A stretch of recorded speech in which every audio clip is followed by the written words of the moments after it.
Everyone they can hear everything. Good to go, good to go. Actually, let's change my mind. Right. Thank you so much for participating in the house, and thank you so much for your time here today. This presentation is titled Thriving Through Experience, Peer Services Panel. And so we have a collection of experts in peer support throughout Washington State. First, I'd like to introduce Sean with Growing Veterans. Sean is the Executive Director at Growing Veterans and served in the United States Air Force from 2005 to 2009 as a security forces airman stationed at Vetcorp Air Force Base in Spokane, Washington. He deployed to Iraq in 2005, 2007, and Kuwait in 2008. And after being honorably discharged from active duty service, Sean completed a Bachelor's of Arts degree in Human Services at Western Washington University. Growing Veterans provides Sean the opportunity to share his passion for sustainable agriculture and veteran advocacy. And if you don't know already, Growing Veterans is doing some fantastic work in the field of peer support. And I'm really looking forward to seeing what he has to say with that. And thank you, Sean, for being here. Next is Brian Bales. Brian Bales, I see him as perfect. Brian Bales is the Wellness, Arts, and the Military WAM Program Manager for Arts Law. Brian is a Marine Corps veteran with a BA in Social Science from WSU and a Master of Sciences in Management and Organizational Leadership from Warner Pacific University. Brian is a Washington State Certified Peer Counselor, and Brian has a deep understanding and appreciation of the arts and looks forward to connecting service members and veterans to the arts to be able to learn new skills, find a new passion and or purpose, and discover the healing benefits that arts can provide. Thank you very much, Brian, for being here. Next is Michael Badgley, Suicide Prevention Peer Specialist. Mike Badgley is the Central Washington Suicide Prevention Peer Specialist at the Washington State Department of Veterans Affairs and the Washington State Governor's Challenge for Treaty. Mike is another Marine Corps veteran. What the hell?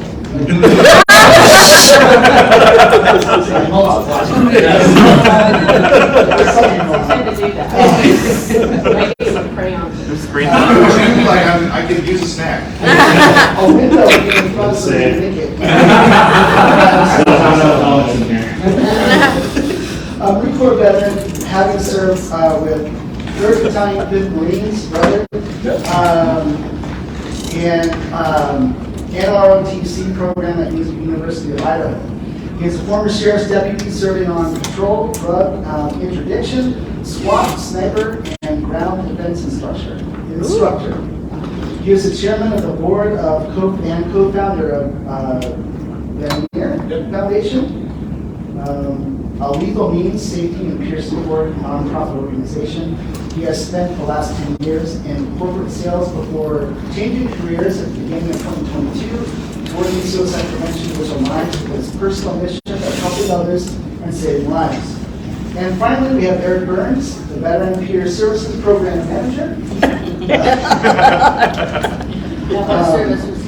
Eric Burns was born in New Hampshire and joined the Army at 17 in 2006. 17 in 2006? Okay. All right. Sorry, I said to I'm aging myself. Spending time at various duty stations and serving one tour in Afghanistan from 2011 to 2012 as a combat medic. Shortly after, he was medically retired and came to Washington State with the goal of someday serving our SMBS service member, veteran, family member community, while achieving a Bachelor of Science in Psychology and a Master of Science in Marketing Analytics. Eric volunteered as a Vetcorp navigator, eventually going on to become the lead suicide prevention peer specialist in 2021. And then since officially joined the WPA,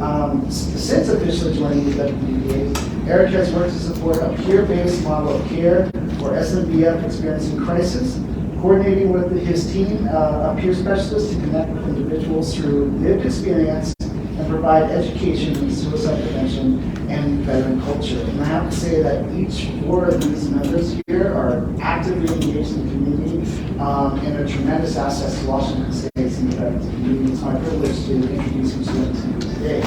So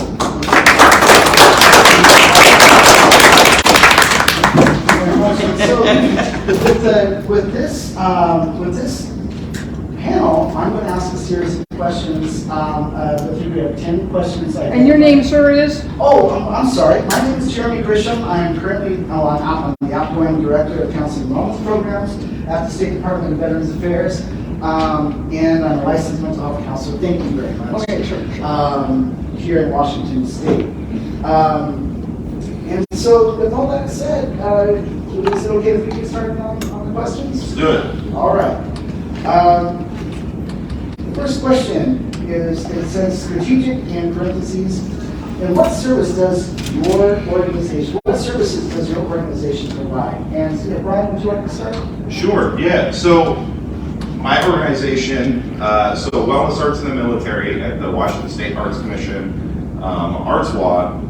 This program has been around for the past 5 years, working in a very small capacity through small grants from Creative Forces and the National Endowment of the Arts. And so from that, they've developed a cohort of about 20 different art organizations in the South Sound area, where they provide support to these groups to do art therapy and art projects with service members, veterans, and their families. This past year, we got funding from the state to be able to grow the program exponentially into a statewide program. And so they brought me on, and one of the reasons that I'm here is to be able to branch out from the South Sound area, really create, meet people who are on this side of the state. And what I'm working on right now is I'm working on developing, not only building a cohort of these organizations and of artists statewide, but we're also working on building hopefully it's going to be active.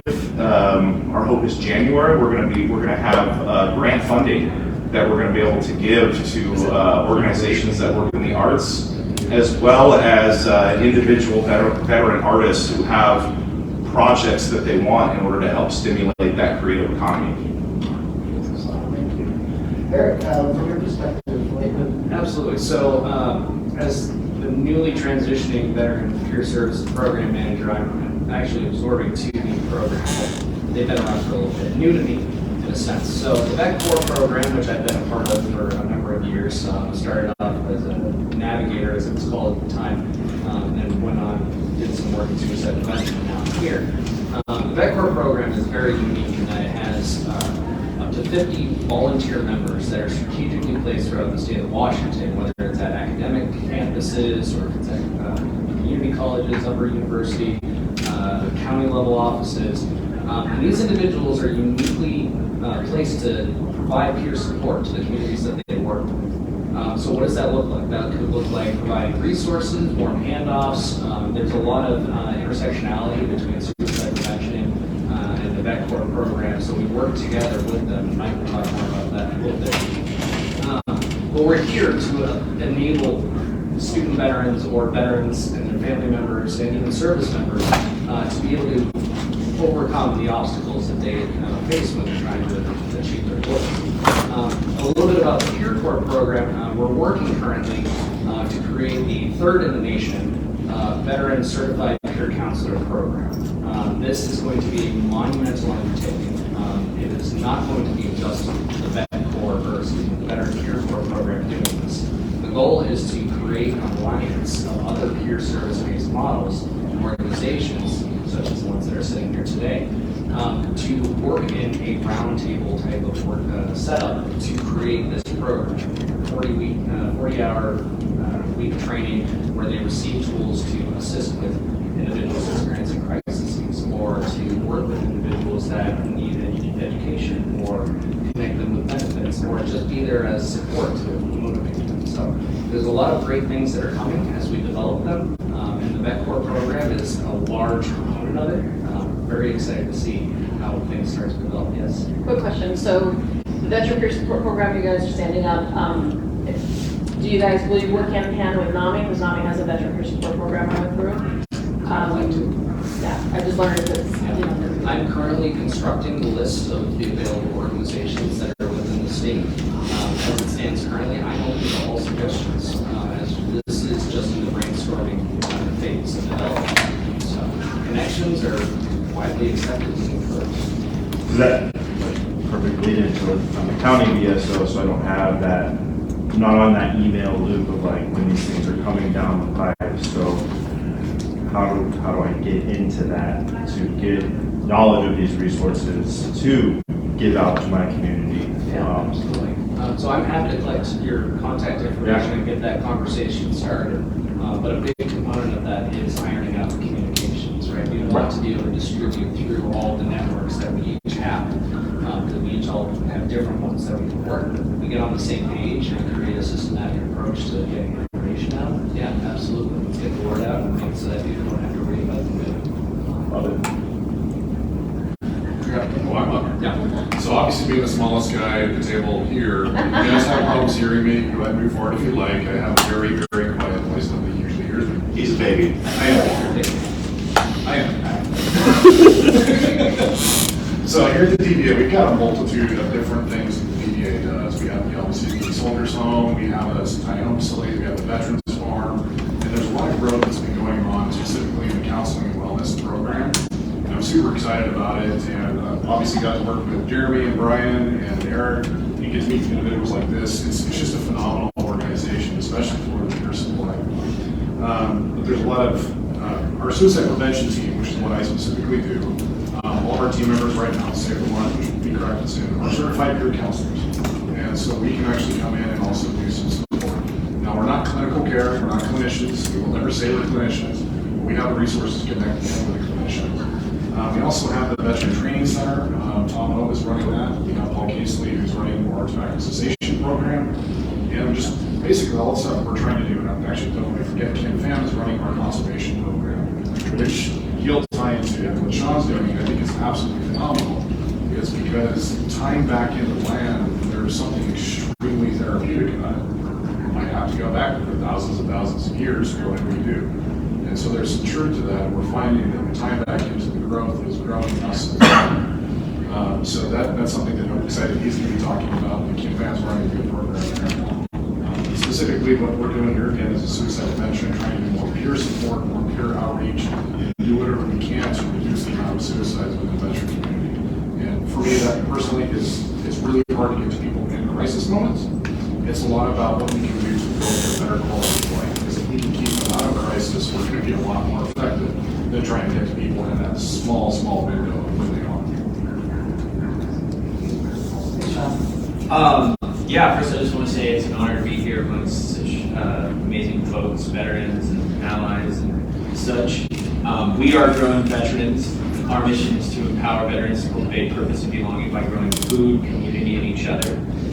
We also have 2 farms, one in Linden, Washington, and one in Green Bank, open to the public. One thing that's really important about our organization is that while we are a veterans organization, we are not a veterans club. There's zero barrier to access us and utilize our services, unless it's a VA work study or VCC internship. But yeah, our mission kind of has 3 pillars is how we look at it. We have the food component, we have building community component, and then we have what we refer to as each other. The food component is pretty straightforward. We have 2 physical locations where we grow food, we grow hops, we grow value-added items, and a lot of your standard row crops.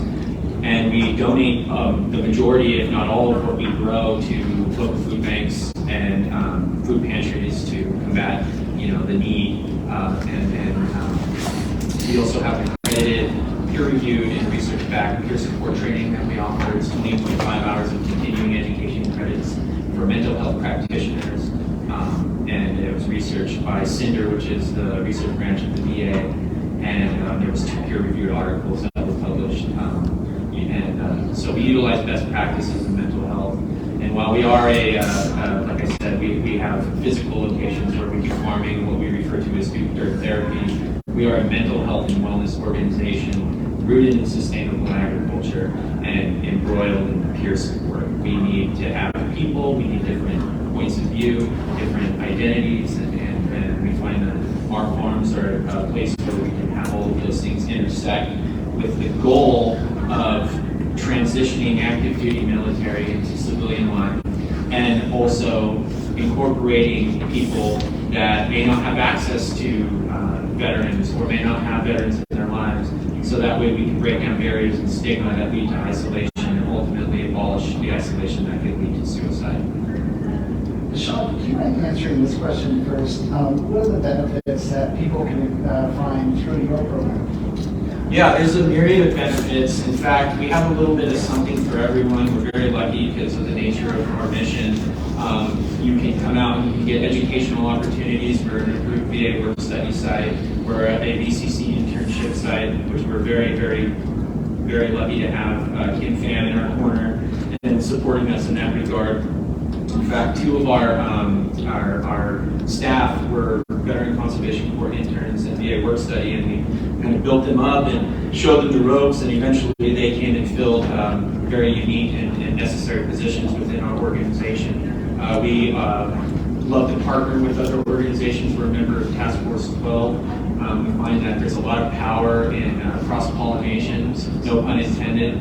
We do have an aviary on our farm as well, so we do have bees. Yeah, so bees. We do bees. We have some really cool things that are in the works. But outside of just the physical benefits of being involved with nature and reconnecting with the earth, being a part of something, being a part of a team again, working towards a common goal, feeling good about your inputs and outputs, and ultimately connecting and having meaningful, healthy relationships that can lead to long-term and sustainable outcomes. And that's the bottom line for us. And we do that with what we call our culture of peer support, and that's the linchpin of everything that we do, and that's why our peer support training is so important to us, and why we love to share that with the world. Thank you very much.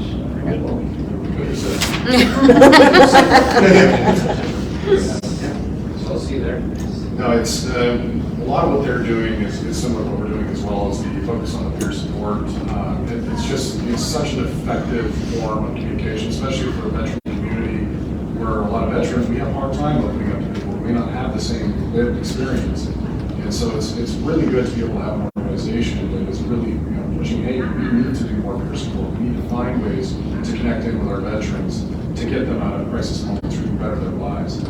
And one of the things that I absolutely love about the PDA, because we all know about calling any kind of bureaucratic anything, and you can't get anybody to give you the runaround to tell you 5 different people to go to, and you still can't get the right person. Here at the DVA, it's no wrong person, door policy. And that is I absolutely love, because if somebody calls, even if it's not something I can handle, if it's Kim, gotta hand it over to Kim, or hand it over to Tom, or now Eric in the peer's position.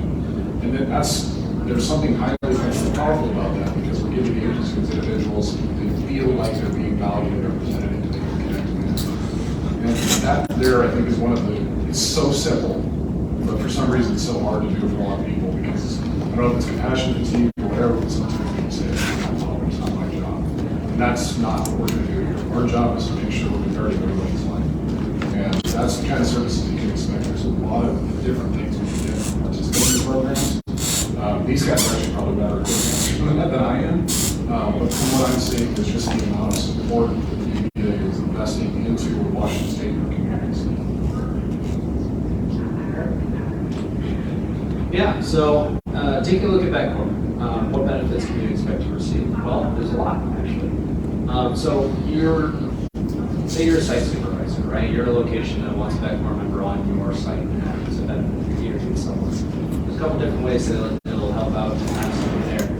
The first and foremost is you have a community liaison that is there to act as a bridge between the veteran and the civilian communities, right?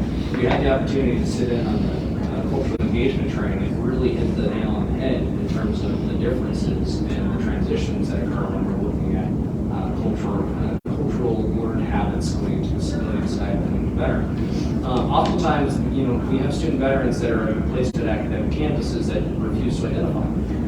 Whether that's because they personally don't feel as though they are a veteran because they didn't see all that experience, or perhaps the atmosphere of their academic site doesn't permit them to feel comfortable enough to talk about it. Open hostility towards veterans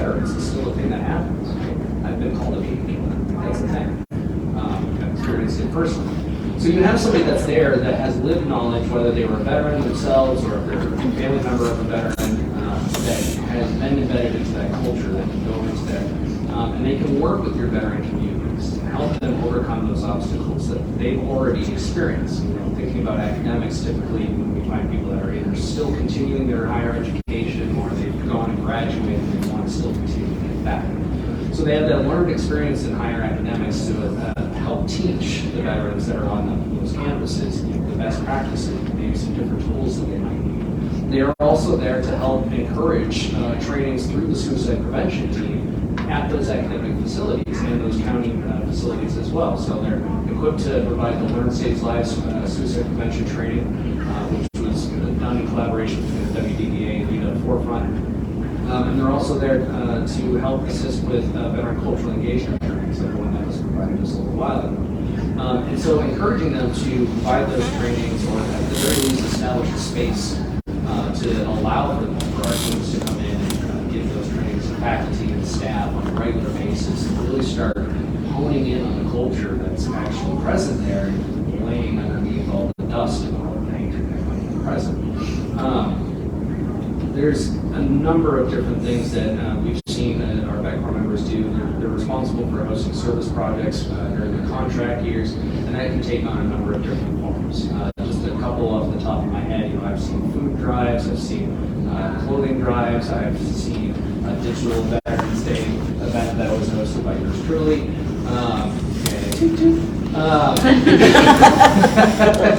Seen rock concerts, battle bands, as fundraisers for Vetcorp projects. Yeah, absolutely. And it's limitless, really. Whatever the Vetcorp member is passionate about, like we encourage them to pursue those things and to use that to shape their service projects as they engage with the community. Maybe they're really passionate about working with individuals facing homelessness. They want to engage with their communities and they want to establish showers at their academic campuses. Like, these are things that have been facilitated in the past so that they can actually have an effect on the community. Taking a look at the Vetcorp Program, this is going to be an opportunity for us to get veterans that are coming out of the military to become certified peer counselors. Hopefully, fingers crossed, no promises, but we can see this as a transitionary period as they're getting out. Right? Maybe this is something that we can look at to a sponsorship or any of our other partners. And it would be something that they would be certified through the state. Good job. You could get a job and be medically billable. So there's a lot of opportunities for this certified peer counselor program as we're working to develop it. And I'm excited to see everything that's developed.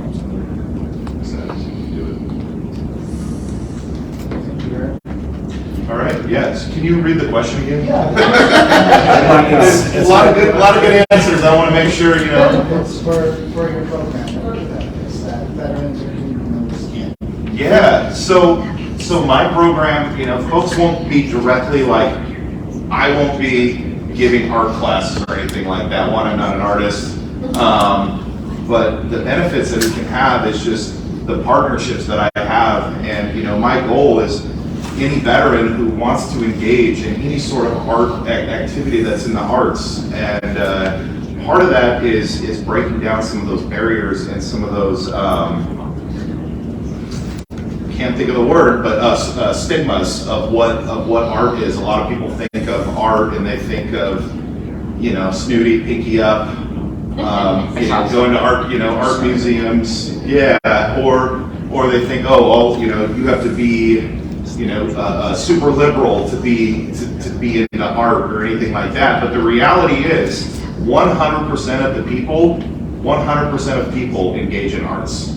100%, whether it's just listening to music or reading or watching a TV show or whatever that might be, you're engaging in arts. And so for us, my goal is to be able to connect a service member, veteran, or their family, or a member of their family to whatever sort of art interests them. If it's painting, great. You saw Path with Art, outside, has a great exhibit out there. They're one of our partners, or whether it's, drawing or comic books or filmmaking or podcasting or blacksmithing, bladesmithing, all of these, there's so many, gardening is a form of art, there's so many different things of what art is. And so how can we connect the veterans to these different organizations that provide those things? And then also, you know, something that you know, if there's a veteran creator who wants to do a project, we want to be able to give a grant that can help fund that project to get that creative vision to come to life.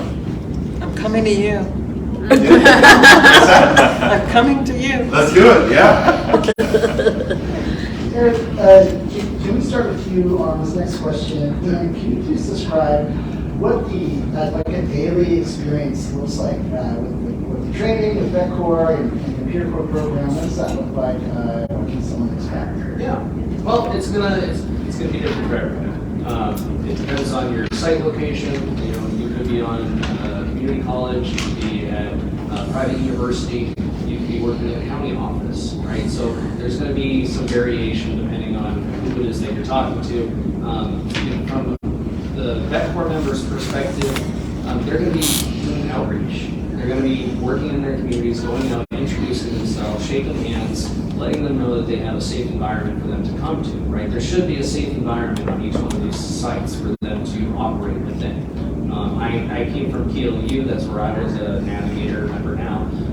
He was my Vetcorp member, Yeah. and now look at him. Now look And Eric's too. and Eric's, yeah. And now he's running the program. They all named Eric. It's amazing. Yeah. We're all Eric B. Where you started versus where you are, man, it's incredible. I appreciate it. So, yeah, it's going to look different for everybody. And so we want there to be an environment for student veterans or service members or veterans or their family members to be able to go and sit and get away from the hustle and bustle and the chaos and have a space for them to connect with somebody on that peer level, right? A good portion of my time was just having one-on-one sit-downs with student veterans and just talking with them and walking them through their experiences. They weren't even necessarily looking for anything. They weren't even looking for a hand in a certain direction. They just wanted somebody to be able to talk to. You know, I did this deployment, I was in this area. Yeah, me too. You know what? I was over there too. And now you've got a connection that's starting, right? Let's go grab a coffee. Yeah, let's go. And if you're smart like Keely was, keep all of your coffee right in there so that you can travel and they can't get out. But you know, going back to the service projects and the expectation, right, these individuals are not here to fill a seat for somebody else, right? So they're not going to man a desk. They're not acting as a faculty member or staff that's advising other students, academically. And we discourage sites from doing that because they have their own role to fill. They're community outreach, they're peer support providers, and they're providing their lived experiences to enable them to be successful. Creating a space to freely express yourself. You know, I've heard some rather crass discussions in my office when I was over there that probably would have gotten them in a lot of trouble outside of that office if that space wasn't provided, but it's part of the culture, right? I'm not going to go into detail about it because I'll be kicked off the panel. But being able to have that opportunity to vent yourself and let that military part of yourself come out, because it doesn't go away, right? You get out of the military and you're not suddenly cutting off all ties with the military. It stays with you, and it's going to stay with you. And if you don't have the environment to be able to express that, you're going to collapse. You're going to start feeling crushed and isolated, start withdrawing. And the next thing you know, you've got suicidal ideation as a result. It's the ability to vent without, if you're venting in that safe space, right, in that veteran center with other like-minded individuals, and you're, versus doing it, maybe just in the cafeteria in front of a group of people, you're doing it in that space so people don't think, oh my gosh, the crazy veteran stereotype exists, people, and so you're able to do that in a place where that's not Exactly. going to be a thing. Joke's so funny, the HR even wants to hear about them. So, Yeah. But that's just a brief snippet. I mentioned the service projects. We encourage the Vetcorp members to bring in student veterans to participate in these service projects. And there's skill building, right? They're networking. They're providing valuable tools that they can take with them, in addition to their academic learning as well. So a lot of community engagement and a lot of safe environment to express themselves. Sean, it's the same question, what can someone expect? And it's a little bit different for you, right? Because your peer support training provides training to community members and veterans also. So what does that look like for your program? Yeah, absolutely. So peer support is the foundation of all that we do. So it's intrinsically tied to all aspects of our programming, whether it's out on the farm, whether it's in a peer support training setting, or whether it's out when we're doing outreach at maybe one of the community colleges or universities, or we're palling around with our awesome Task Force 12 consortium. But for the most part, a standard day out, let's say at the farm, contextually, a new veteran, you come out, you're greeted by our farm manager, who's probably either planning for the day or already doing whatever his projects are for the day, introduce you to the place, take you on a tour, show you what it is that we do, where you could potentially fit in if you think that that's something that interests you, or if you just want to be a fly on the wall and observe, that's fine too. There's no real agenda outside of just connecting. And so I think that's kind of the beauty of what we do. Conversation is encouraged, but not required. And engagement is subtly presented in ways for you to feel like maybe less of a push, but more of like a lead by example. Here's what you can do if you so choose. And I know that sounds kind of like, up in the air, but the reality of the situation is when we meet with people, we're meeting with them in different places, and everybody is in a different place in their life, whether they're transitioning out, or they've been out for a long time and they don't know how they feel about their service or where they fit in a community anymore. But our goal ultimately is to just, we're there to validate your experience, we're there to show you that there is an opportunity regardless of where you're at in your transition or in your life, and that there is people that have been through what you've been through, and that your experience is valid, and we'd love for you to be able to feel comfortable with us or just in this space. And so the peer support side of it is, like I said, a huge part of that. We approach every person with curiosity and empathy and shut our mouths and open our ears. And that doesn't mean that we're not there to give advice if it's asked for, or refer people, because that's a huge part of what we do. We refer people to services that we don't provide, or to people who are uniquely qualified to provide them. But the general day at the farm is you come out, you get plugged in, and then you could go so many different directions from there. Thank you very much. Mike, from your perspective, what can peer members experience? What can they expect? Yeah, great question. So it actually really varies, because it varies depending on what approach the PBA for. Now, speak specifically for the suicide prevention program. What we're going to do is we're going to have an immediate response. So if you're calling us and you're in a crisis, our team is not going to let you go off on your own and say, hey, just go talk to this person. We're going to sit with you. We're going to be present with you. We're going to make sure that you're going to be okay. And we're going to refer you out to services. And there's been many times that Jerry himself has actually been getting care and working with me to try and get them through those crisis moments. But again, it does vary, because it depends on the individual's need. It could be just somebody coming to us going, I may not be suicidal, I'm just having a hard time. Who do I talk to? What are the resources we have? And so in that case, we get to act as advocates and kind of tie them into the right resources. And so it's interesting that we say suicide prevention, so people think you go and I'm talking to you for suicide prevention.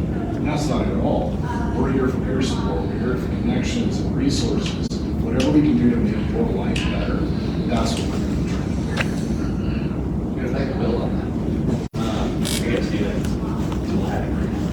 So the WDBA defines crisis as any stressful, significant life event that is occurring, right? So that doesn't necessarily mean I want to kill myself, right? It could be that you just went through a divorce, or it could be that you just lost your job, or homelessness. Yeah, on the verge of homelessness, right? Any life circumstance that's causing a significant amount of stress, or even a moderate amount of stress, you're looking for resources to navigate through these things. The suicide prevention team is there to do it. They provide crisis intervention, so they'll work with you, they'll call you on the phone, or maybe it's in person, and they'll conduct those assessments, right? Ask that difficult, hairy question. about killing yourself, right?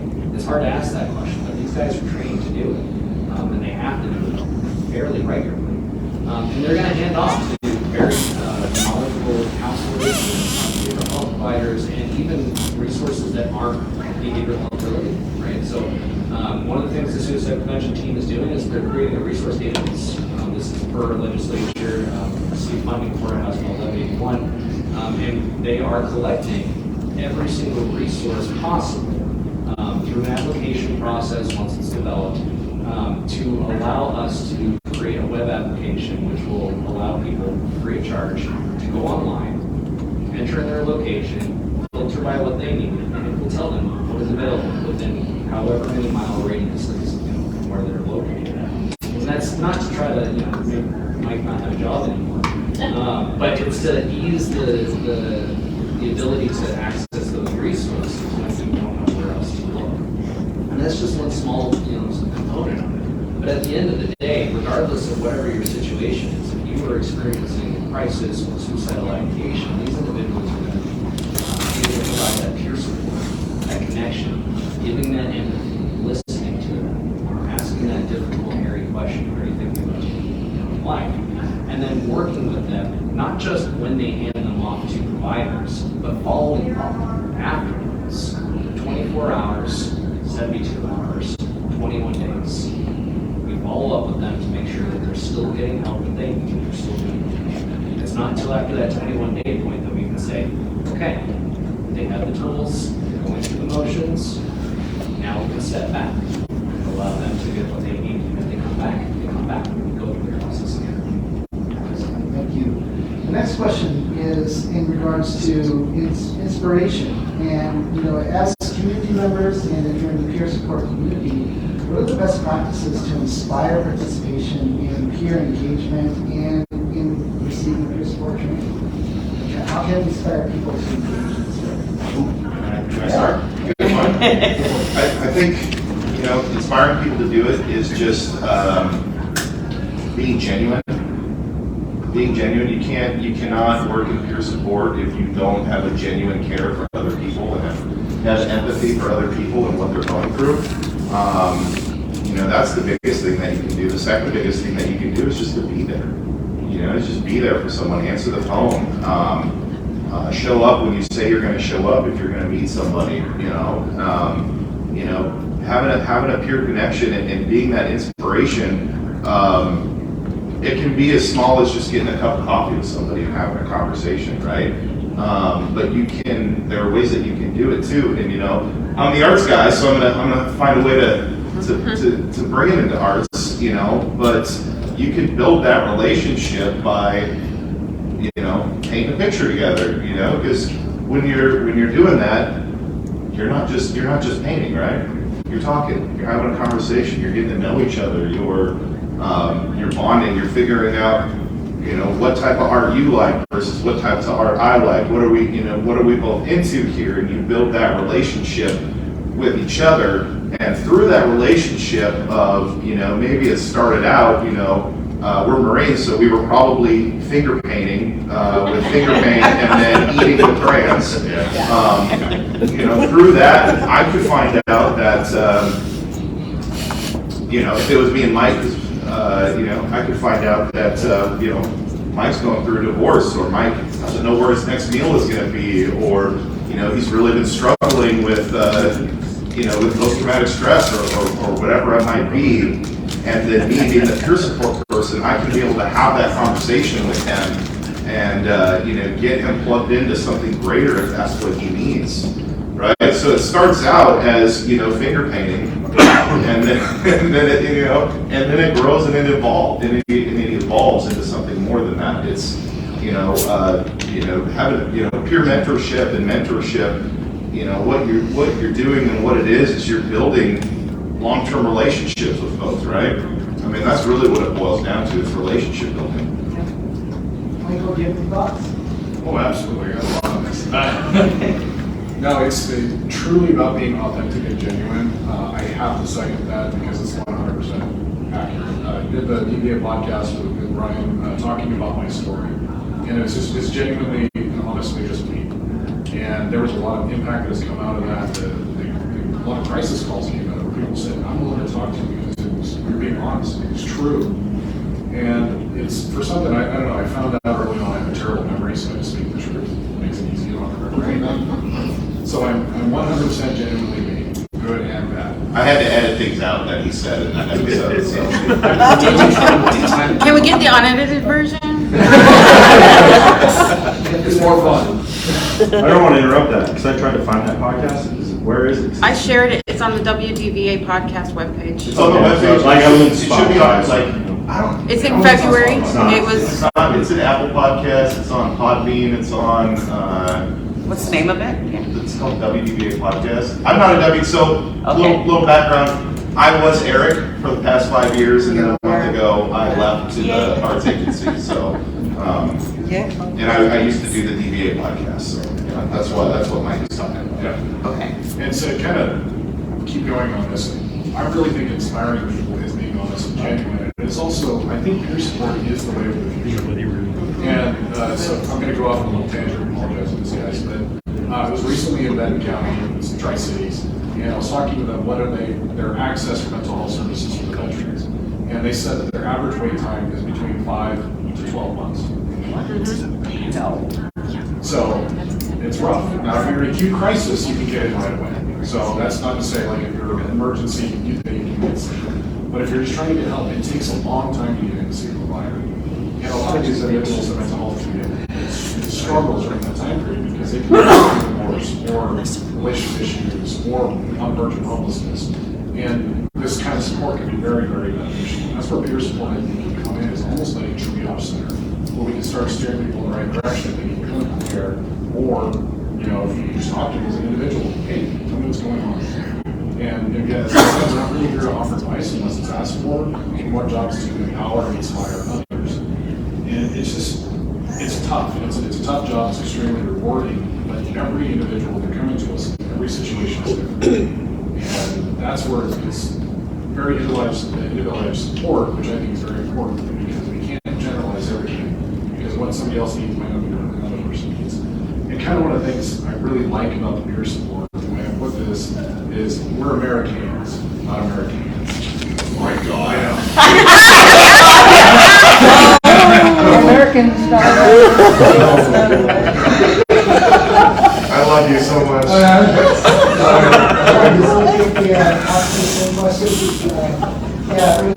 The best practice for inspiring numbers. Lead by example. Be the change you hope to see or inspire. You know, share your journey. Obviously, be genuine, be open, be empathetic, be curious, be a whole a vast myriad of things that you can be. You can't be all of those things at once, but finding and learning how and really challenging yourself to be, making yourself available for people, clearly boundaries, all the things that we learned in the breakout sessions throughout the week, which has been fantastic. But I guess for me personally, and that's all I really have to vouch for, is when a veteran approaches me or I'm working with an organization or a group of people to enact some sort of change, social or you know, share resources or what have you.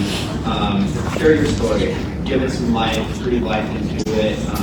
You know, and that's not easy. That takes practice and time. So I challenge everyone to, you know, practice and step up to the plate when you know that you have the ability, which we all do, as leaders, individuals, you know, to step up and make that difference for someone who is in crisis or in need or hasn't seen the light. So you're one of the best resources anyone could ever have because you've lived it and that's experience that you can only get one way. And so don't hoard it, don't keep it all to yourself. Share it with the world. Thank you very much. Yeah, just kind of second thing.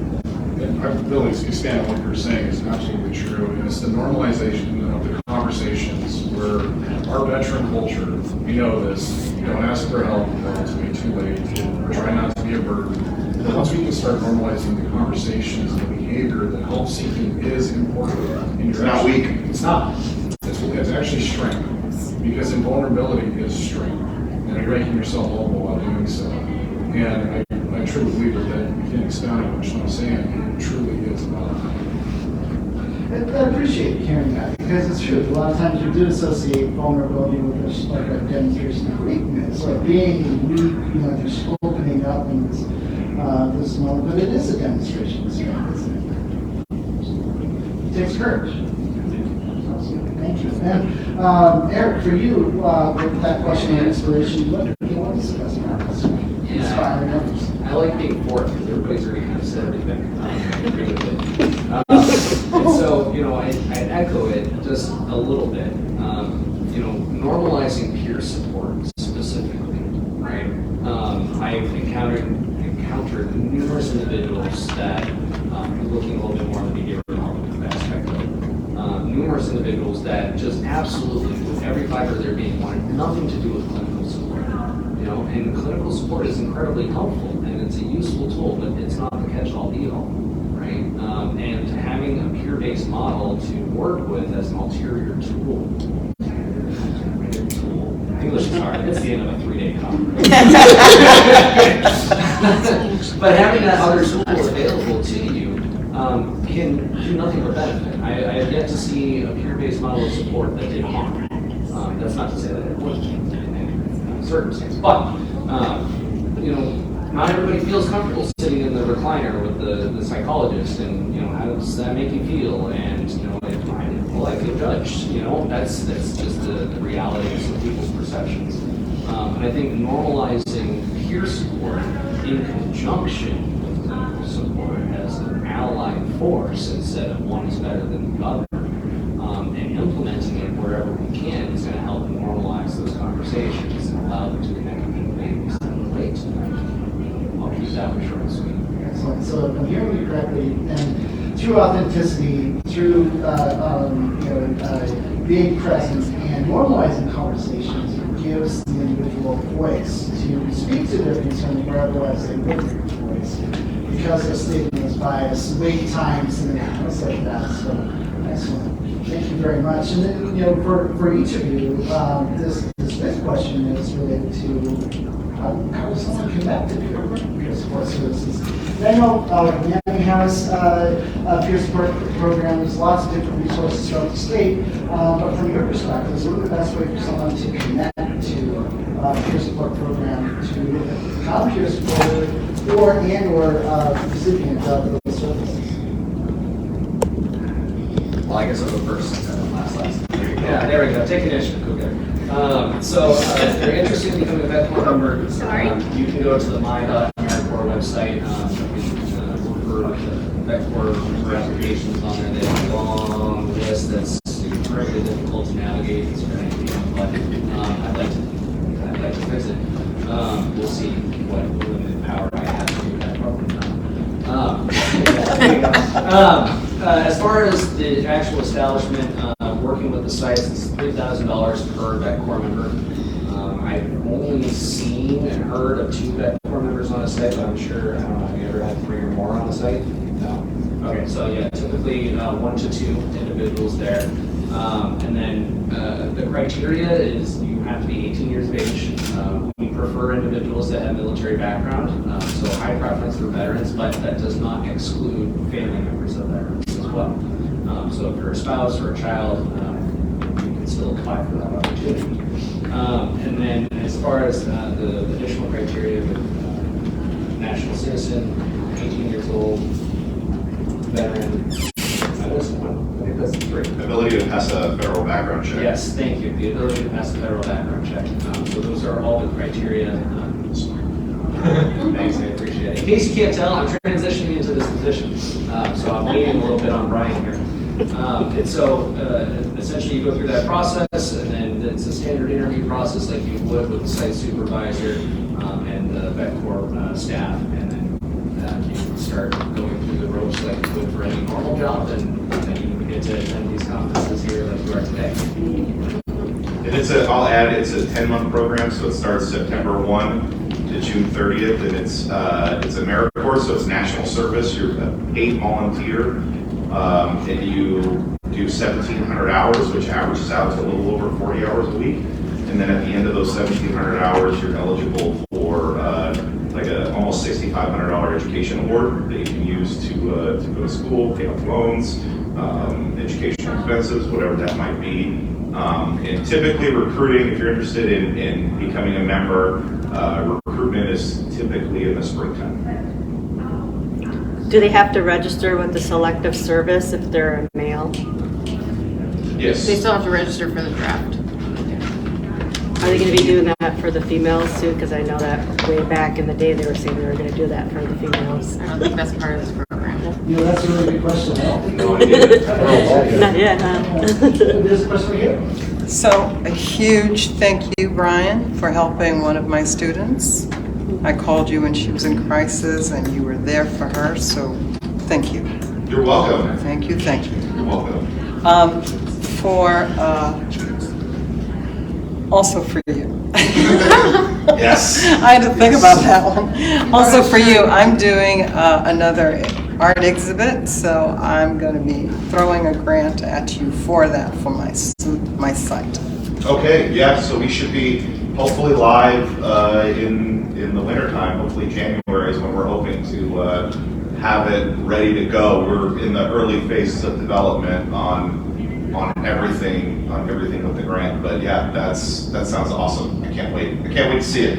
Totally cool. And then I had one more for Mike, and then I'm done. Mike, since you're now taking over Brian's spot. That's her. That's me. You're taking his spot. Okay. Well, I will be calling you. Okay. Thank you. Two questions. Number one, do any of you serve Clark County or can you serve Clark County? Statewide. Statewide, okay. And second question, as far as the peer support helping people, do you have females on board or other females to talk to them? Yep. Readily available at all times? Suicide prevention is 3 suicide preventions, well, two suicide prevention peer specialists, the suicide prevention program manager is female, as well as our administrative assistant as well. And Vetcorp is 100% person. Right. And my daughter lives in Clark County, so I'm down there all the time. Oh, So if you ever want to connect. We don't have a WDVA. Yeah. I don't work for DBA, but I'd be happy to connect down there when I'm down there. So. Monica, you have a question? Veronica, just for you. No, that's okay. I had a question for each of you. I can see your compassion, you're passionate about what you're doing. What are your best aha moments? Because as I'm growing, I'm getting to know, there have been moments that I'm like, oh my God, I just hit my head on the desk. Why didn't I think of that? Because it seems like you guys are all, especially growing veterans, what has been your aha moment for you? I guess I'll go. Yes. Aha moment. I was in the field. I had just assumed the executive director position. I've been with the organization for a long time and myriad of different capacities, and I was taking a moment of kind of me time, but still doing necessary GP duties. So I was planting some kale out in one of the fields. We had just put some tarp down there, some road tarp. And I was just kind of out there just minding my own business, and I had someone come up to me, someone who had kind of been on the fringe of what we do, and they came up to me and just confided in me that if it wasn't for what we did and the connection that we had, especially during the pandemic, we did this thing called a Friday coffee check-in, and if it wasn't for that, that this person would have killed themselves. And so I like lost it, and I was like, I don't know how to react right now. I apologize if something just the wrong way, but I got really emotional, and I cried and was just really grateful and just felt amazing about it. I mean, those are those like little victories where you have a moment of just, like you said, aha, but also more so than that, that from here on out, that person will be able to be hopefully that for someone else. You know what I mean? So you just multiplied you have a force multiplier now, and that's the goal of peer support, is to address mental health at the lowest level, so that potentially, that doesn't preclude people from getting to a really dark place, but ideally, in a perfect world, if you're listening and you're empathetic and you're approaching every situation with curiosity, there should be no reason that you get to the point where someone feels so much despair that there's no other option. And so that is why we do what we do, or at least I know that's why we do what we do at Growing Veterans. why we approach it with the peer support and culture of peer support, because we know that it works, and it works at the lowest level, and that's the bottom line for me. So this is the It works from the ground up. yes. I don't Like know. it grows. I don't know how well I'll follow that answer. Really great, well thought out answer. You know, I think for me, it was a couple of different things. So the first one was, you know, my time in the service. You know, people talk about how they had this great experience, they got to see and do really cool things. That was not my experience, right? I did not have a good experience in the service. I felt like I didn't get to do a lot of the things that I went in thinking that I would be able to do. It just was not necessarily a positive experience. I'm grateful for it, don't get me wrong, and then I wanted nothing to do with any of this stuff, you know. And then when I got involved in the Vetcorp program, doing what I'm doing, and you know, I think it was like 2017 where I was filling out some piece of paper, like I was writing something about what was your time of service like for you, you know, like, oh my God, like it really like kind of left a mark on me in a negative way, and that was kind of an aha moment, you know, on how I can take that and be a liaison to others. And then, you know, in the role that I'm in right now, so anyone who knows me, for those of you who don't know me, I'm a huge nerd, right? Yeah, I know. You know, and I'm a big gamer. I collect comic books, and then, you know, when I found out that this position was something that might happen, because when I found out about it, you know, Artswa was asking the ledge for funding to be able to fund the position, and I was like, oh my gosh, like this was like the perfect blend of, you know, my work experience as well as what I love to do. Like, I have to find a way to make this possible and get it. And then, you know, just, you know, things fell my way, and now here I am. So. We have about 20 minutes left before we open it up for broad questions. And in the next 20 minutes, can we talk a little bit about, you know, what are some misconceptions about peer support that you're aware of? And then also, you know, what are some strategies to mitigate those misconceptions? So I guess what's the general misunderstanding that the public has about peer support that we're not getting, and what can we do about it? Go for it. I just stopped. You did. Yeah, you might have better spin this. I have a lot to say about that, but I want to hear what you guys. So I'm going to say some terrible stuff because I'm a Marine, and I don't have aha moments because my brain doesn't work that fast. It takes me 20 years to learn stuff. So he's probably going to do a better job.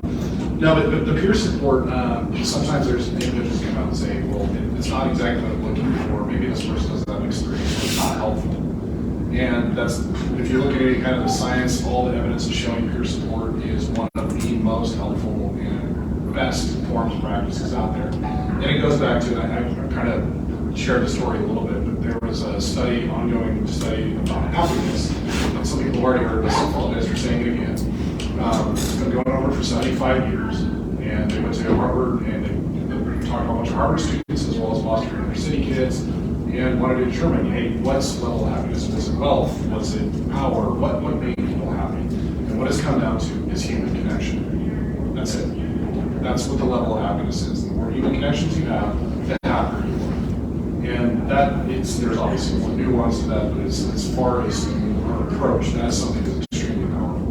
And that's where that peer support is, that human connection. We are social creatures, we're social beings, and being completely withdrawn is a very, very bad thing.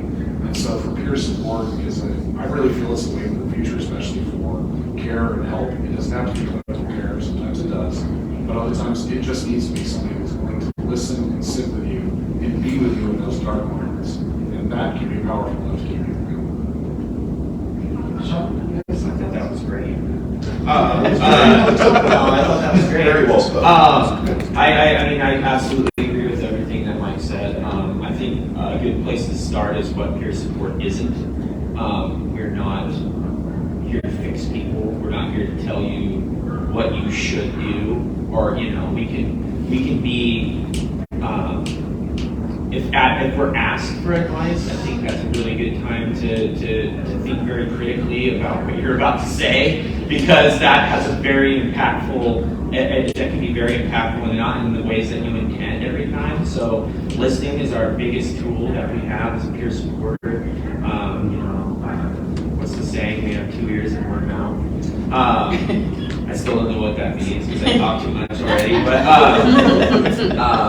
I have, there's a couple people in the room, and they're very close, near and dear to me, and they're a huge driving force behind our peer support program, and they'd be able to answer these questions better, but since I'm up here, I'll do my best. But yeah, the reality is, peer support is, we're not here to fix people.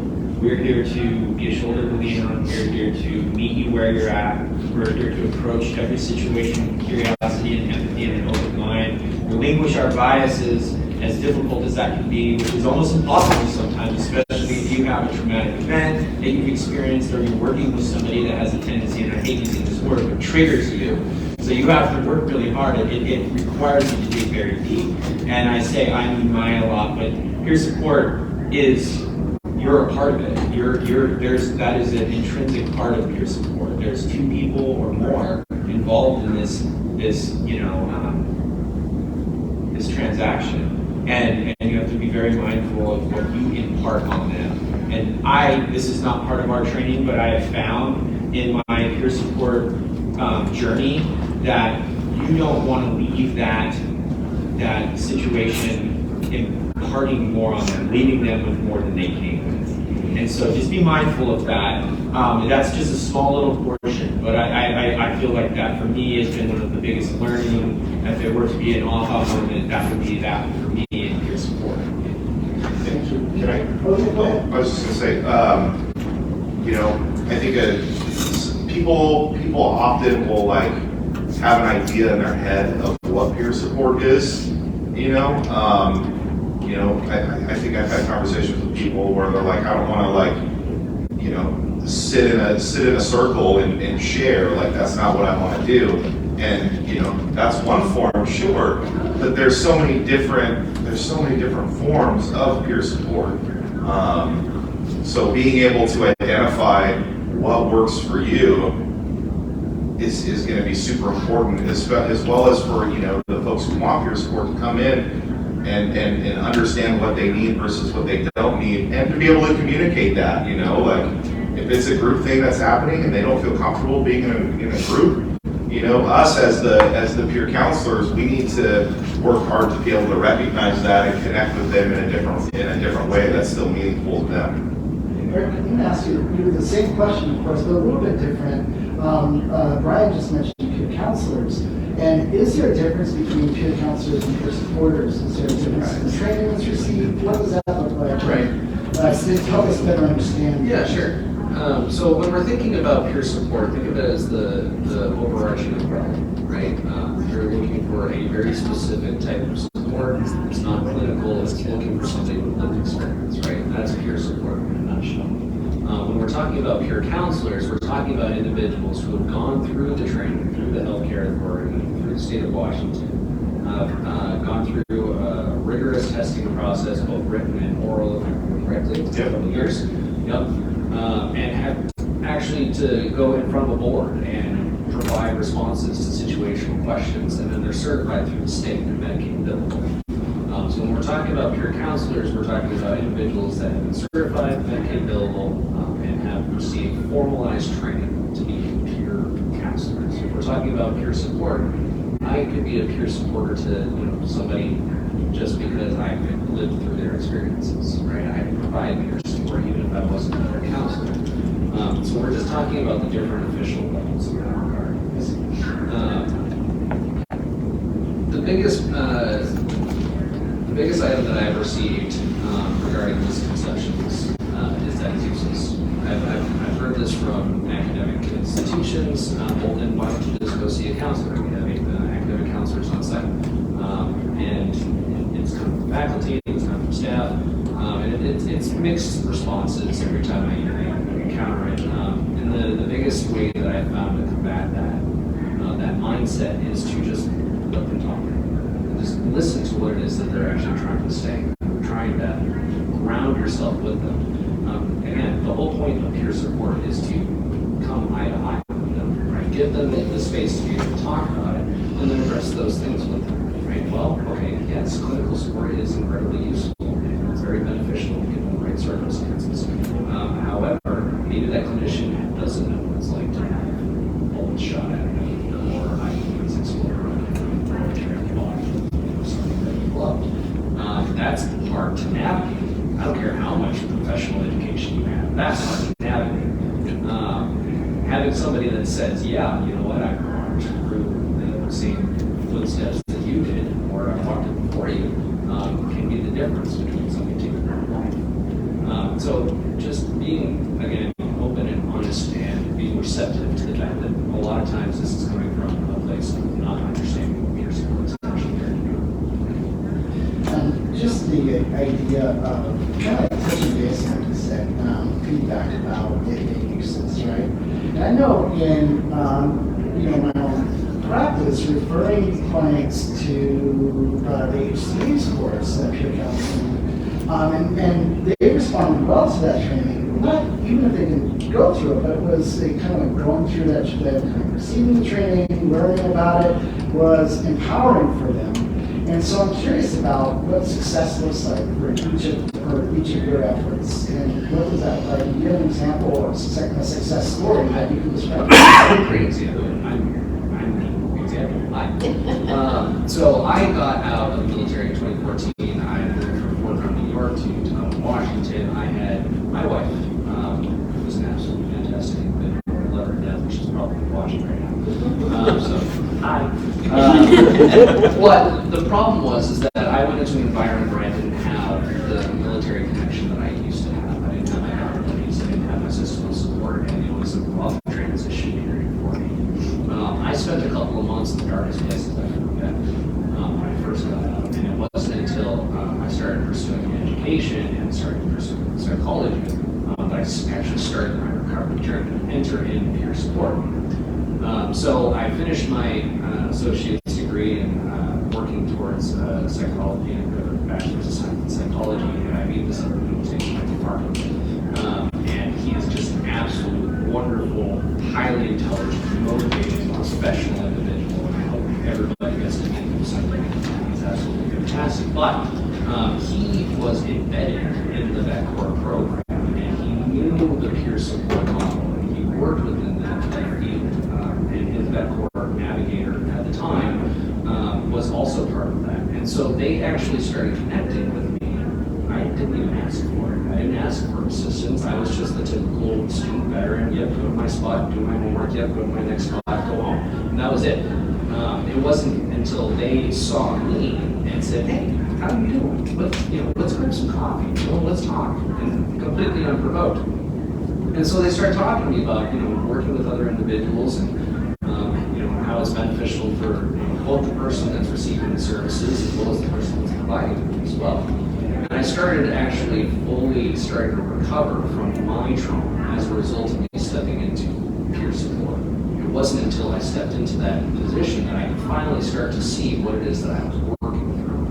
Because I was seeing everybody else that I was working with. It's like, that was familiar, that was familiar, that was familiar.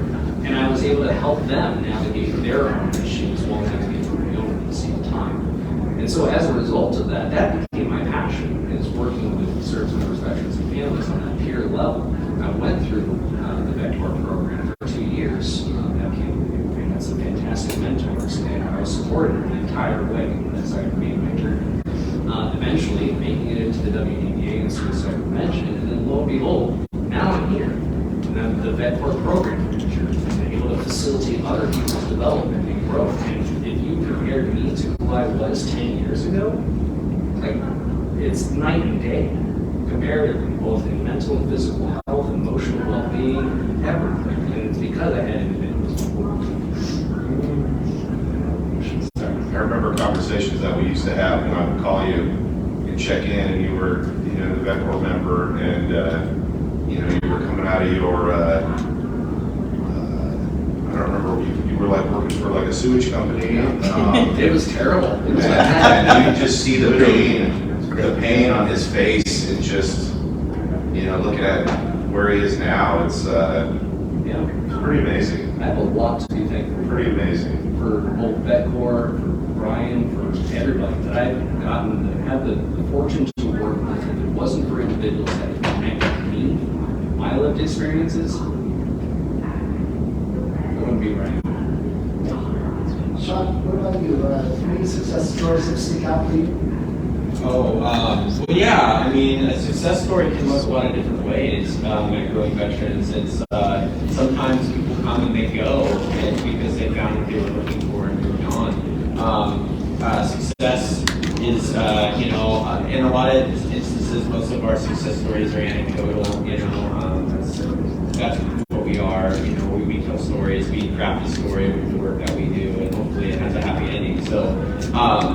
That isn't always the case by any means. You know, this is the real world that we live in, and you can't control everything, and that's not what it's all about either. So, for us, you know, what I had shared earlier is what I would consider to be the ultimate success story, where a life is saved and Christ is averted, but you know, clearly, but sometimes you don't know about those, and sometimes people aren't comfortable sharing that they were on the brink, and that's something that they were, you know, exposed to, or a way of thinking that or an experience that changed and had that shift to get them out of that you know, that spiral. So it can look a lot of different ways, but for me, we measure our successes in the pounds of food that we grow, physical, you know, like weight, 3.75 tons in 21 donated to local food banks, organic food, and the items that we produce, which is not by any means the bottom line for us, but it's part of crafting a story. We don't make any money on the beers that we make. I mean, we make a little bit, but it doesn't float the boat. It's more about the story that it creates, and the people that it draws in, and you know, the educational opportunities, the you know, the agricultural opportunities, and then you know, the opportunity to refer people to other organizations that do amazing work. And so we're very fortunate and to be connected to so many different organizations and WDBA and all these other VSOs throughout the state and the nation to be able to provide what I would consider more of an unofficial wraparound service, because we are so well connected. So if success means that we no longer see you, that's okay. If success means that you come every single day, then great. If success means that you're not going to commit suicide because you have you've had a shift, you know, in your life that pulled you out, whether that was growing veterans or someone associated with us, or just a new way of thinking, that's fantastic. And if we can facilitate that, even better. Thank you. Mike, what about you? Success stories? Yeah, well, it's hard to quantify success in suicide prevention. The reason why I say that is kind of what Sean is referring to. Sometimes people just don't come back to talk to you because they've gotten better, they got what they need, and they've moved on, got their resiliency. And kind of when I was a cop, I compared it the same way, is I can't tell you how many lives I saved. I truly cannot. Because how many DUIs I pulled off the road, I don't know if they would have gone down and killed someone. I don't know if I arrested an individual, saved some lives. I don't know. But I can tell you how many I lost. And that's kind of the hard part of this job, is it's easy to quantify our failures. Our successes are much more difficult. But for me, it's just if we can find a way to connect with veterans and get them the help they need and improve their quality of life and build that resiliency, and just connect them into areas where they can build those protective factors on their own or with us, that to me is success. And it really kind of goes down the anecdotal. It's people sharing their stories saying, thank you so much for what you said. That's the success for me. So again, it's I hate to say it's a cop-out answer, but it's hard to count how many people we can. Yeah, I don't think it's a cop-out answer. I think it's a straightforward. It's accurate. It's direct, and it's true. And also, I'm paying attention to anecdotal as being kind of like this idea that we're just telling stories, but that's evidence also. That's data also, right? Yeah. How about for you, Brian? Any success stories? Oh man. Well, I'm hoping to create some new success stories in this position. as the WAM program manager, being able to see. If I could pause on that really quick. Sorry, I hear Wham and I think about babies, right? Thank you. I love the name. I said, it's perfect. It's perfect. We love our acronyms, and think of a greater one than WHAM. You can't. It's not possible. But yeah, I hope to be able to have some success stories by seeing, projects and ideas come to life, through these projects and creations that, the veterans have in their brains and that they get to come out and make them be a reality.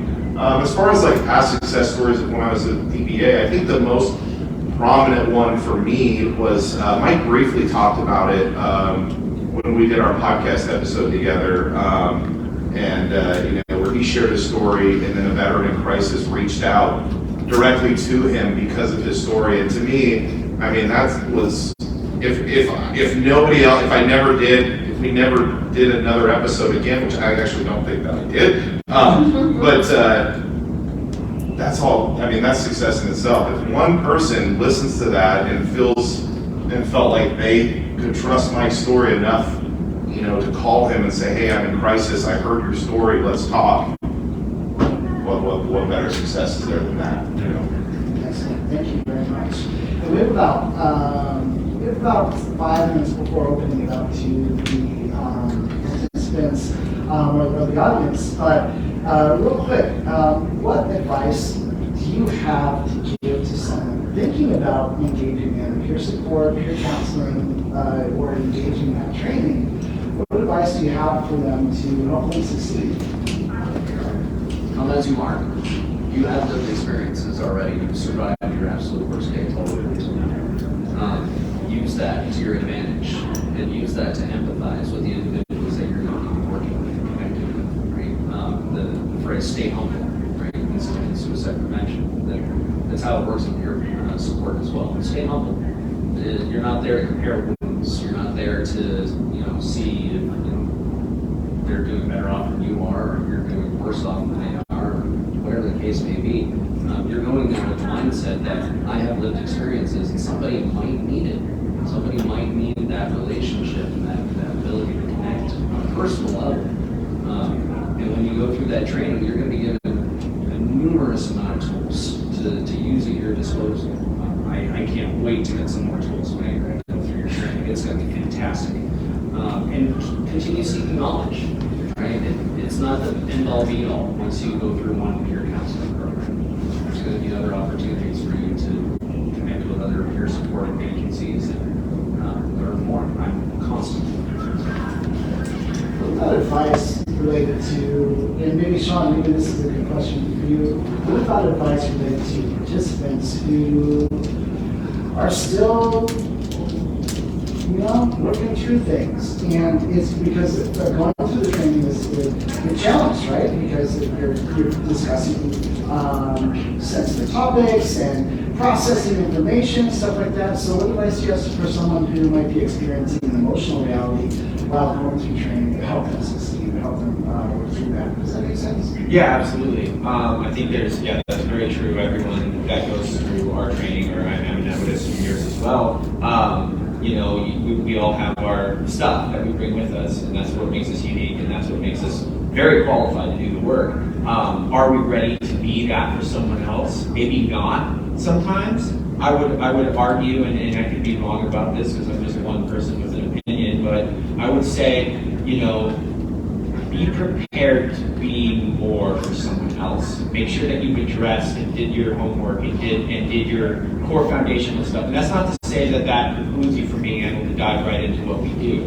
But just be ready for that. And because at that point, you have made a conscious decision to go, this is about you, not me. And you have to be ready to all of the trappings that come with that. And those are all good things. It's just you have to be ready. And some people aren't, and that's okay. There's nothing wrong with that. And so I guess this goes back to what peer support, what is peer support and what it isn't. Peer support is not therapy. It is not a therapy. There are therapeutic aspects. You will feel, as you go through it, and as you, for both people engaged in peer support. It's reciprocal, 100%. That's what makes it so, that's why it's called peer support, not, doctor and patient. But yeah, be ready to step up. And I know that sounds very cliche, but that's the reality of the situation. You are actively and very much so actively involved in someone else's deepest, sometimes darkest moments, and you have to relinquish yourself, check your ego, and all of the things that comes with that, to be able to be that for someone else. Yeah, and you raise a fantastic point, and I want to emphasize another one that connects to it. Be prepared to do self-care, right? You're going to be hitting some heavy stuff sometimes, and it might come out of the blue, and lean on your support network. Talk to your friends and your family about the things that you're experiencing. If you're having a hard time processing something, encounter, do self-care. It's important.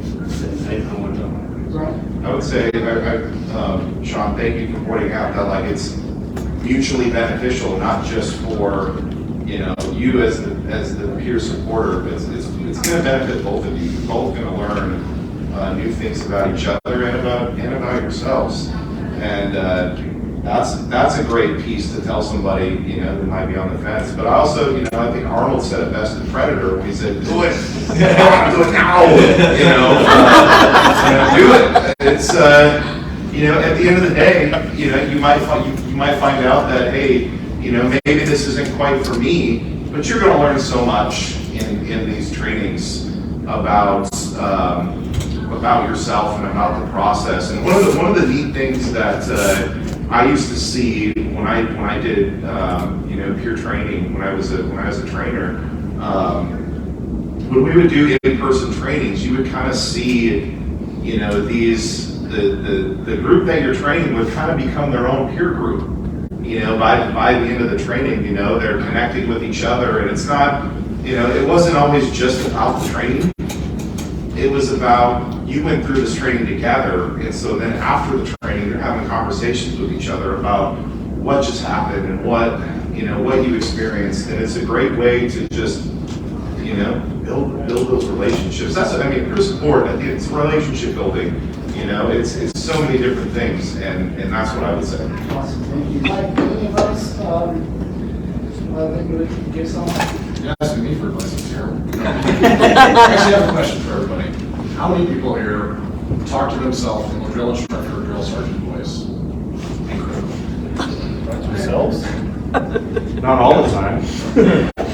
That's, I think, one of the biggest pieces of advice I can give is approaching yourself as a human being with love, care, and compassion. And What does that mean? I don't know. They're fancy words. But it's true because the voices that I used to tell myself, that voice that I used was that Marine Corps drill instructor voice. And it was so unforgiving and so unrelenting that I wasn't helping myself, I wasn't helping anyone else. And so when you can speak to yourself and understand in the moments when you're having these emotional events, know that emotion is a human thing and it's perfectly fine to feel this. And then allow it to work through it as well, as Jeremy mentioned earlier. People say anger, it's always bad. No, anger is a real emotion. There's something to it. It's a tool. It's a tool. And it's one of those things where you start to then process and understand that these are real things and everybody else is going through it. And to then use that voice of care, kind, and compassion for yourself, which is the voice that you will then use with others. Because I can tell you, my cop voice, when I was a Marine Corps drill instructor, using that voice as a cop, that's what people heard, and they didn't see me as human. And I wasn't at that point. And so that's something that I think is the biggest piece of advice. It's opening yourself up. It sounds like Marine Corps being the most accurate than me, but it's true. It's love. It's one of the few things in this world you cannot measure. I talk to myself like Gordon Ramsay talks to people on health. There's some problems here. And I need to talk to myself like Gordon Ramsay talks to people on Hell's Kitchen Jr.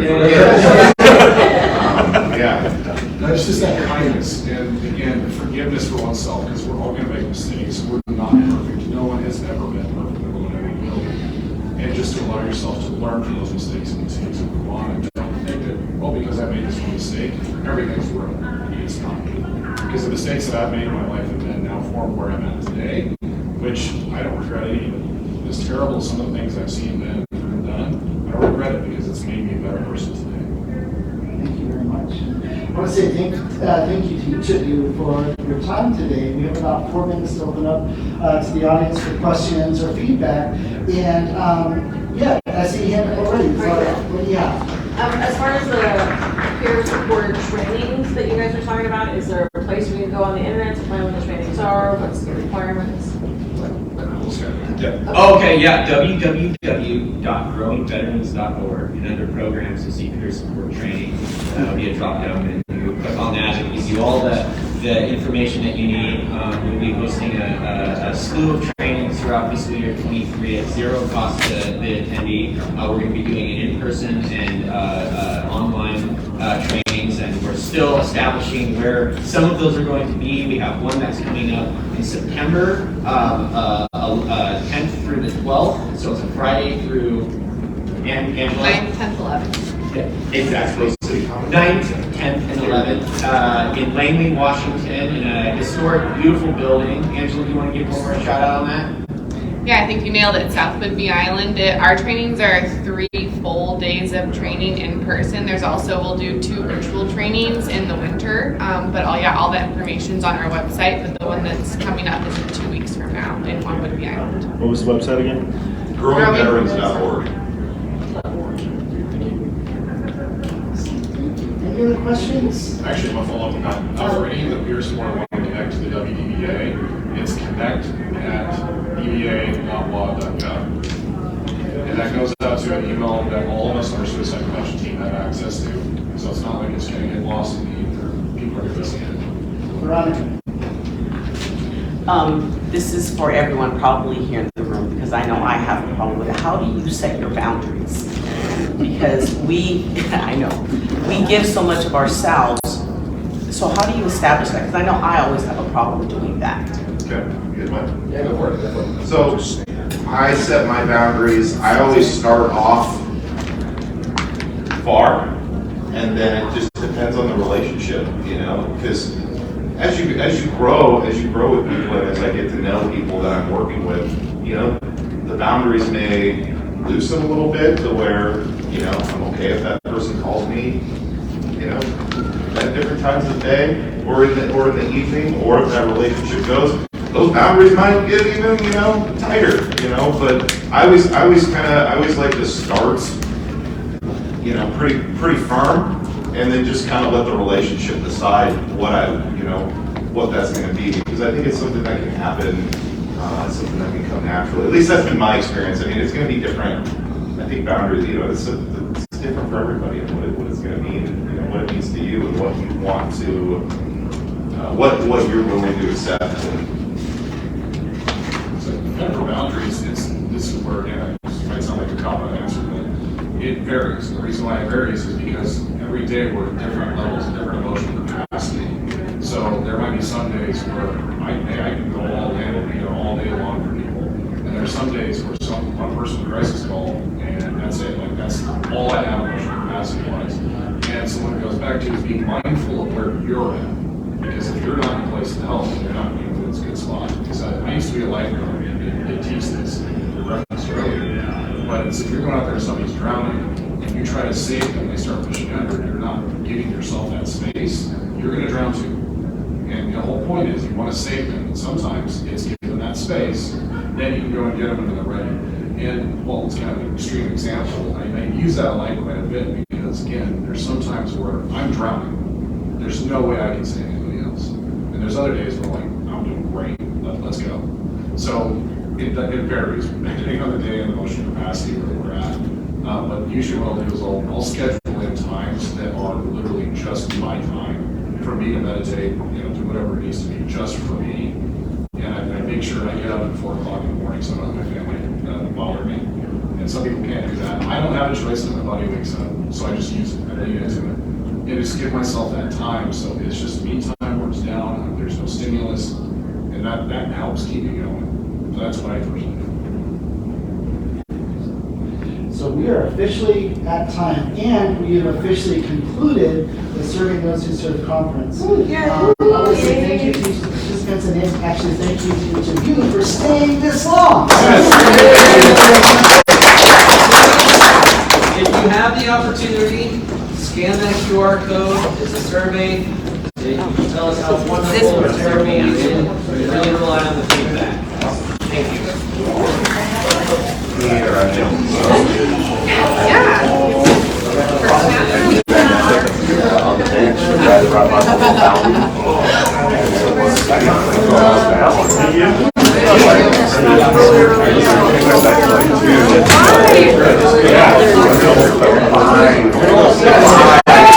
I'm like, oh, you don't want to be the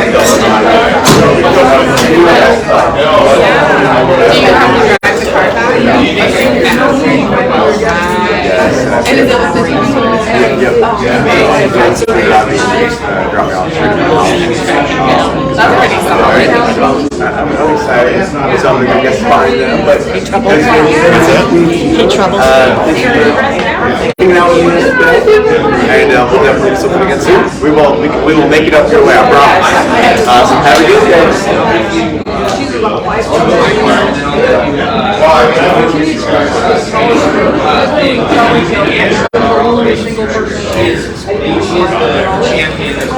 She runs all of it, and so she's logistics. We just we do interviews for next year.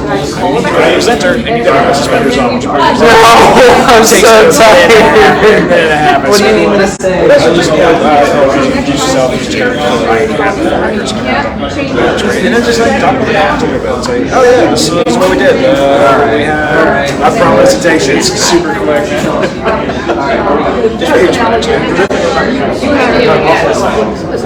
My email's at the bottom of that flyer. Here, I'll give you this to this fee and we'll plunge it. I'll go right here. Just include the trash can. Super easy.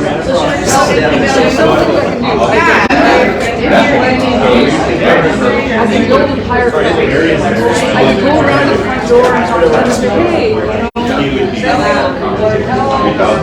help take trash out or what's going on. But there's different ways of addressing it. And with some people, you want to do that. Oh, yes. Please feel free to use this as a reference or, a stepping stone or whatever to get people plugged in resources, ideas, possibilities, what have you. Yeah, but do you have a card as well? I do. Absolutely. Otherwise, if you are use better and then